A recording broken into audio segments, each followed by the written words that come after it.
Hello students, welcome to my YouTube channel SP commerce academy. Students, हमने पिछली class में आपको बताया था कंपोनेंट ऑफ बिजनेस एनवायरनमेंट के बारे में। आज उसका एक छोटा सा पॉइंट डिस्कस करने वाले हैं। इंटरनल एनवायरनमेंट क्या होता है और कैसे व्यवसाय को प्रभावित करता है, इसके बारे में पूरा डिस्कशन करेंगे।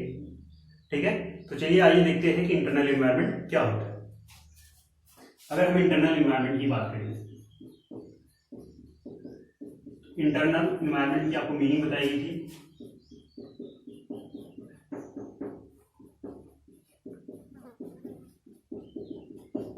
इंटरनल एनवायरनमेंट की मीनिंग की अगर हम बात करें तो मीनिंग में बताया गया था आपको कि वे सभी आंतरिक अवयव जो हमारे व्यवसाय को प्रभावित करते हैं उन्हें हम आंतरिक वातावरण कहते हैं। All the internal factors which influence our business is called business environment. और वहां पे कंपोनेंट में भी हमने आपको बताया था कि कौन कौन से ऐसी कंपोनेंट हैं जो हमारे बिजनेस को क्या करती है, इन्फ्लुएंस करती है। उसमें हमने फर्स्ट कंपोनेंट आपको बताया था नियोजन के बारे में।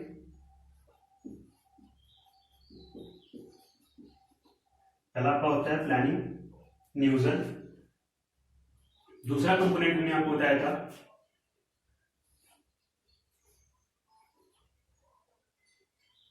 ऑब्जेक्टिव।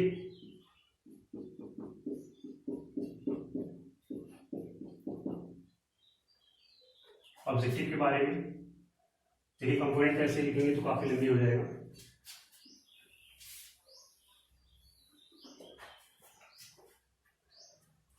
इंटरनल फर्स्ट की बात करें तो प्लानिंग, नियोजन से हम कहते हैं। प्लानिंग की बात करते हैं सेकेंड कंपोनेंट की। सेकेंड कंपोनेंट होता है आपका ऑब्जेक्टिव, उद्देश्य होता है। थर्ड कंपोनेंट की बात करें तो एचआर होता है आपका, जिसे हम कहते हैं ह्यूमन रिसोर्स, मानवीय संसाधन। नेक्स्ट होता है इंटरनल रिलेशन, आंतरिक संबंध, जिसे क्या कहेंगे, आंतरिक संबंध। इंटरनल रिलेशन के साथ साथ बात की थी हमने बिजनेस स्ट्रक्चर के बारे में, व्यवसायिक संरचना के बारे में। बिजनेस स्ट्रक्चर के साथ ही साथ बात करें अगर हम, तो हमने बताया था आपको कि फाइनेंस के बारे में। साथ ही साथ बात करें तो इंटरनल में हमने आपको बताया था टेक्नोलॉजी, तकनीकी के बारे में। तो ऐसे कुछ कंपोनेंट के हमने नाम लिए थे वहां पे पिछले वीडियो में।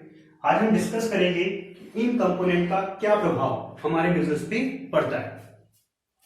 अगर हम फर्स्ट कंपोनेंट की बात करें तो अगर हम व्यवसाय में बिना किसी प्लान को प्रिपेयर किए, बिना किसी प्लानिंग के व्यवसाय प्रारंभ कर दिया, व्यवसाय कर रहे हैं, तो निश्चित रूप से वह क्या होगा, अंधेरे में तीर चलाने की जैसा होगा। जब अगर हम कभी भी कोई भी काम प्रारंभ करते हैं, इवन कुछ भी काम करने जाते हैं, तो निश्चित रूप से उस पर्टिकुलर कार्य के बारे में हम अपने मस्तिष्क में जरूर सोचते हैं कि काम कैसे होगा, कब होगा, कहां होगा, किस ढंग से होगा। ये जो विचार हमारे माइंड में अवतरित होता है, जो विचार हमारे माइंड में आता है, इसका जो आंसर प्राप्त होता है, जो उत्तर मिलता है, इसकी जो पूरी संरचना होती है, इसी को हम नियोजन कहते हैं, इसी को हम क्या कहते हैं, प्लानिंग कहते हैं। तो अगर हम कोई भी काम कर रहे हैं और उसमें हमारी प्लानिंग बहुत अच्छी है, तो निश्चित रूप से हमारे व्यवसाय पे उसका सकारात्मक प्रभाव पड़ेगा, उसका क्या होगा, पॉजिटिव इंपैक्ट पड़ेगा। लेकिन अगर हमारी प्लानिंग पुअर है, खराब है, तो ऐसी दशा में क्या होगा, नेगेटिव इंपैक्ट पड़ेगा, नकारात्मक प्रभाव हमारे व्यवसाय पे पड़ेगा। क्लियर है? नेक्स्ट है ऑब्जेक्टिव। अगर हम उद्देश्य की बात करें कि हमारे व्यवसाय का जो उद्देश्य अगर पहले से फिक्स है, क्लियर है कि हम किस लिए काम कर रहे हैं और कैसे काम करना है हमें, तो निश्चित रूप से हमारा व्यवसाय क्या करेगा, ग्रोथ करेगा, आगे जाएगा। अगर हमारे उद्देश्य सुनिश्चित नहीं होंगे तो फिर व्यवसाय के लिए क्या है, डिसएडवांटेज का काम करेगा। तो वहां पे फिर वेस्टेज ऑफ टाइम, एनर्जी, सारी चीजें होंगी। जैसे आपके बारे में अगर हम बात करें, अगर आपने कभी भी कुछ नहीं सोचा कि हमें करना क्या है, जनरली बहुत से बच्चे होते हैं जिनको खुद ही नहीं पता होता कि उनका उद्देश्य क्या है, उनका एम क्या है। उन्हें सीए बनना है, आईसीडब्ल्यूई करना है बीकॉम के बाद, या एमकॉम करना है या एमबीए करना है। हमारे कई सारे स्टूडेंट्स हैं इस चक्कर में परेशान रहते हैं और बार बार हमसे क्वेश्चन करते हैं कि सर क्या करें। देखिए क्या करें सर के बजाय आपको खुद से पूछना चाहिए कि आप किसके लिए बने हैं, आप क्या करना चाहते हैं। आप स्वतः अपने उद्देश्य निर्धारित करिए। टीचर आपको गाइड कर सकता है कि बीकॉम के बाद कौन कौन से कोर्सेज होते हैं। आप अगर उद्देश्य सुनिश्चित कर लेते हैं फिर उसी आधार पर कार्य करेंगे तो निश्चित रूप से आपको सफलता मिलेगी। वही सेम वे क्या होता है बिजनेस में भी फॉलो होता है। बिजनेस की ऑब्जेक्टिव क्लियर है, डिक्लेयर है, तो निश्चित रूप से व्यवसाय क्या होगा, सफल होगा, उस पर सकारात्मक प्रभाव पड़ेगा। लेकिन अगर ऑब्जेक्टिव सही नहीं है या ऑब्जेक्टिव कंफर्म नहीं है तो व्यवसाय पे क्या होगा, नकारात्मक प्रभाव पड़ेगा। नेक्स्ट आते हैं अपने ह्यूमन रिसोर्स। एचआर का मतलब क्या होता है, एचआर के बारे में बात करें तो एचआर का मतलब होता है ह्यूमन रिसोर्स, मानवीय संसाधन। देखिए अगर एचआर की बात है, किसी भी बिजनेस को डेवलप करने, किसी भी व्यवसाय को आगे ले जाने में जो सबसे बड़ा रोल होता है वो इन्हीं का होता है, एचआर का, मानवीय संसाधन का। अगर इनकी इच्छा है कार्य करने की और ये मन लगा के कार्य कर रहे हैं तो किसी भी बिजनेस को आसमान की ऊंचाइयों तक पहुंचा सकते हैं। लेकिन अगर ये नाराज है, ये मेहनत से कार्य नहीं कर रहे तो फिर कितनी अच्छी टेक्नोलॉजी क्यों ना लेके आइए आप, कितनी अच्छी प्लानिंग क्यों ना बनाइए आप, कितने अच्छे बिजनेस स्ट्रक्चर क्यों ना बना दीजिए आप, कितना भी पैसा क्यों ना हो आपके पास, सब क्या हो जाएगा, व्यर्थ हो जाएगा, सब बेकार हो जाएगा। तो देखिए ह्यूमन रिसोर्स बहुत ही की फैक्टर होता है और सबसे इंपॉर्टेंट होता है बिजनेस के लिए। अगर आपका ह्यूमन रिसोर्स बिल्कुल एक्टिव है, इफिशियंट है, स्किलफुल है तो निश्चित रूप से आपका व्यवसाय क्या होगा, तेजी से डेवलप होगा, व्यवसाय पे क्या पड़ेगा, सकारात्मक प्रभाव पड़ेगा। अगर यही ह्यूमन रिसोर्स लेजी टाइप का है, आलसी टाइप का है, या ये ह्यूमन रिसोर्स अनस्किल्ड है, इनको कोई प्रशिक्षण नहीं दिया गया, कोई ट्रेनिंग इनके पास नहीं है, तो इनका नेगेटिव इंपैक्ट बिजनेस पे पड़ेगा। क्लियर है। तो ह्यूमन रिसोर्स भी बहुत इंपॉर्टेंट फैक्टर होता है जो कि हमारे व्यवसाय को क्या करता है, प्रभावित करता है। ह्यूमन रिसोर्स के बाद हम आगे आते हैं इंटरनल रिलेशन की तरफ। ह्यूमन रिसोर्स के बाद आएंगे इंटरनल रिलेशन।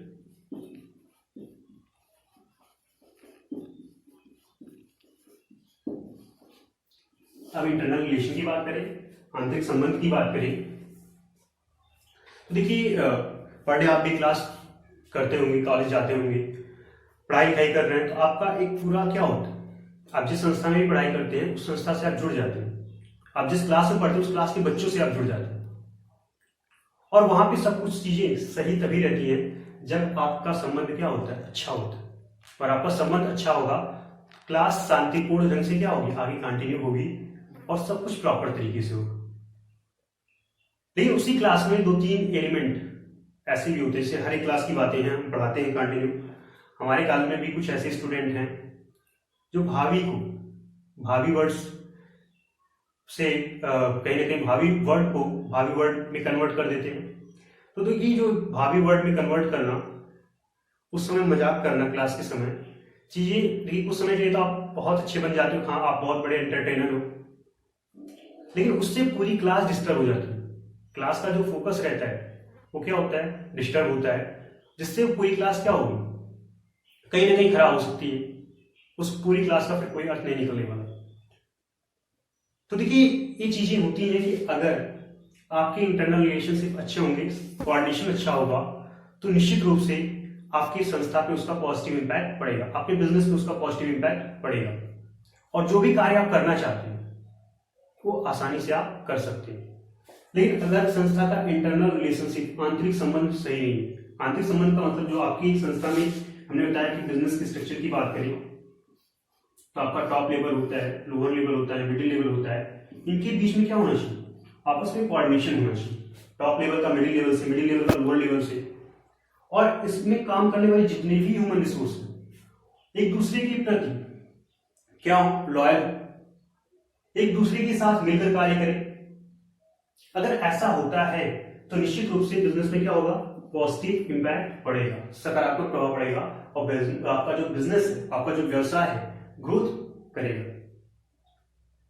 लेकिन अगर इंटरनल रिलेशनशिप आपका खराब होता है किसी तरीके से, तो निश्चित रूप से उसका नेगेटिव इंपैक्ट कहां पे पड़ेगा? आपके बिजनेस पे पड़ेगा। क्लियर है? इंटरनल रिलेशनशिप के बाद आते हैं बिजनेस स्ट्रक्चर पे।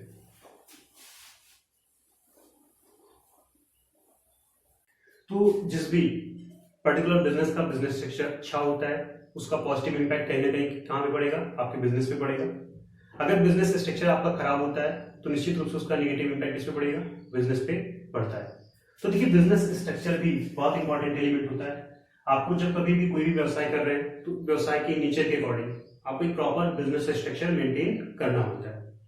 अगर आपकी व्यवसायिक संरचना अच्छी होगी तो निश्चित रूप से उसका सकारात्मक प्रभाव आपके बिजनेस पे पड़ेगा। अगर आपकी व्यवसायिक संरचना खराब होगी तो उसका क्या होगा? नकारात्मक इंपैक्ट पड़ेगा। देखिए, सबसे इंपॉर्टेंट चीज ये भी होता है फाइनेंस, वित्त।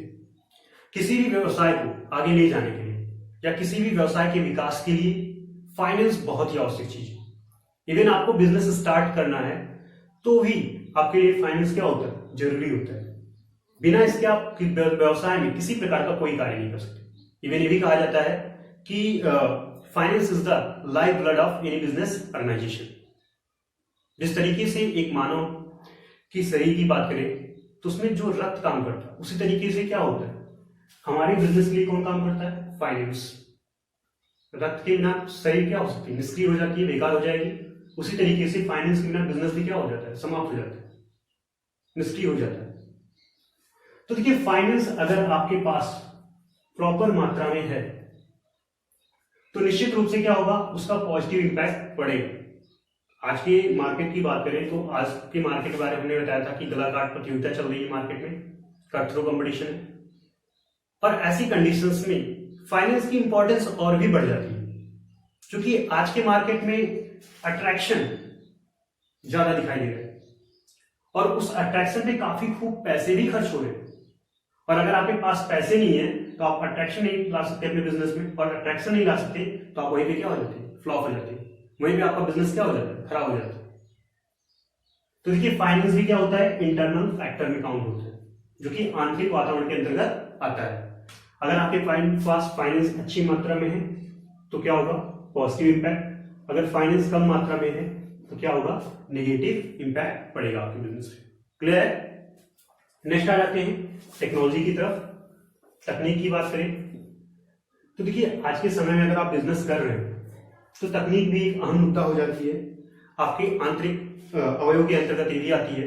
अगर आपके पास लेटेस्ट टेक्नोलॉजी, आधुनिक तकनीकी है, तो निश्चित रूप से आपके व्यवसाय का ग्रोथ क्या होगा? तेजी से होगा। आप ओल्डेस्ट टेक्नोलॉजी की बेसिस पे काम नहीं कर सकते आज के समय में, क्योंकि अगर आप ओल्डेस्ट टेक्नोलॉजी यूज करेंगे निश्चित रूप से आपकी टेक्नोलॉजी की इफिशियंसी क्या होगी? कम होगी, जिससे प्रोडक्शन कम होगा और पर यूनिट कॉस्ट क्या होगी? आपकी ज्यादा होगी। कॉमर्स के जो स्टूडेंट होंगे उनको पता होगा पर यूनिट कॉस्ट, एक वस्तु को बनाने की जो लागत होगी ओल्ड टेक्नोलॉजी के बेसिस पे क्या होगी? अधिक आएगी। लेकिन आपके पास टेक्नोलॉजी लेटेस्ट होगी तो पर यूनिट कॉस्ट आपकी क्या हो जाएगी? घट जाएगी।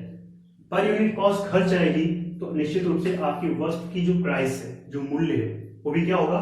कम होगा। और आपकी प्राइस कम होगी तो लॉ ऑफ डिमांड यहाँ पे अप्लाई हो जाएगा। प्राइस कम होगी तो डिमांड क्या होगी? आपकी वस्तु की ज्यादा होगी अन्य कंपटीटर की अपेक्षा। कोई कंपटीटर कोई भी वस्तु 5 रुपए में दे रहा है, आप उसी वस्तु को 4 रुपए में सेल कर रहे हो, तो लोग क्या करेंगे? आपके वस्तु को प्रिफर करेंगे अगर दोनों की क्वालिटी क्या है? सेम है। क्लियर है? तो देखिए, टेक्नोलॉजी भी एक बहुत इंपॉर्टेंट फैक्टर होता है। तो जो भी व्यवसाय आप कर रहे हैं वहां पे कंटिन्यू आपको टेक्नोलॉजी क्या करनी होती है? अपडेट करनी होती है। आपको अपने साथ अच्छी तकनीक रखनी पड़ती है ताकि आप व्यवसाय को तेजी से क्या कर सकें? आगे ले जा सके। लेकिन आपके पास अगर पुरानी तकनीक है तो आपके लिए क्या होगा? डिसएडवांटेज का काम करेगा, वो आपके लिए वीकनेस है, जिससे आपका व्यवसाय क्या होगा? एक नकारात्मक दिशा में जा सकता है। तो आज इस वीडियो में बस इतना ही। अब मिलते हैं नेक्स्ट वीडियो में, और नेक्स्ट वीडियो में आपको बताएंगे एक्सटर्नल एनवायरनमेंट के बारे में। धन्यवाद।